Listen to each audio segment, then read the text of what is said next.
as mené une relation parallèle sur la durée. Tu as maintenu le cadre conjugal tout en t'en retirant.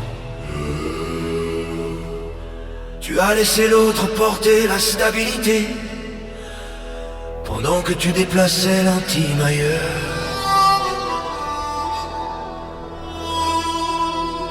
Ce n'est pas une erreur, ce n'est pas un moment, c'est une suite de décisions répétées et leurs conséquences existent.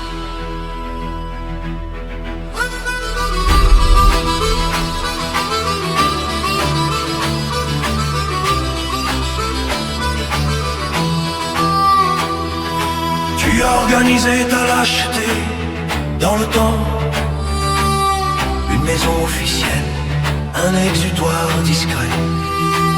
Aucune phrase droite, dire aurait obligé, rompre aurait abîmé l'image. Alors tu as glissé entre les lignes comme un homme indigne. Ce n'est pas de la prudence, c'est de la peur. Et la peur n'est pas une excuse, c'est un aveu. Tu as laissé aux autres porter le réel, le cadre, la continuité. Pendant que toi, tu consommais l'ivresse, propre en façade, sale au fond. Ce n'est pas du désir, c'est de l'évitement.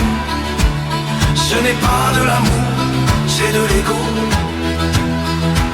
Vouloir tout, sans jamais rien payer.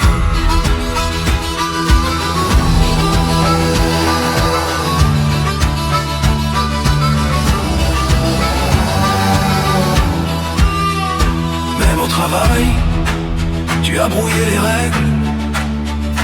Proximités inutiles, signaux répétés.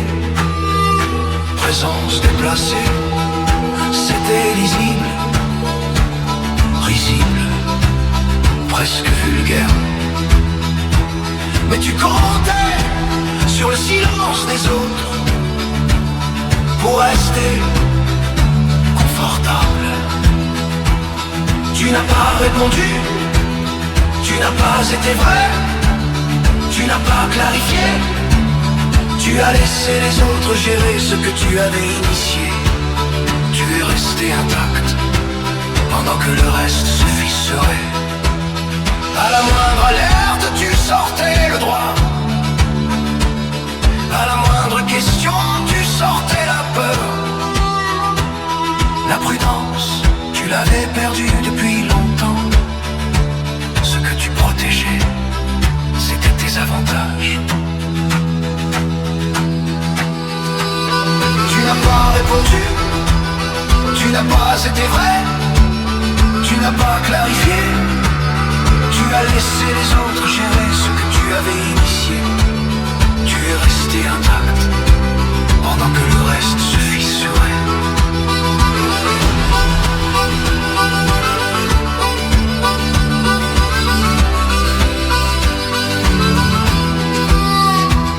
Ce n'est pas tragique, c'est banal. Une relation tenue dans l'ombre produit des dégâts mesurables. Famille, proches, travail. Tu sais ce que tu as fait, et moi, je sais que plus rien ne me freinera. Tu portes mal ton surnom. Le renard sort du bois quand il le faut. Toi, tu as choisi de rester terré avec deux femmes, mais sans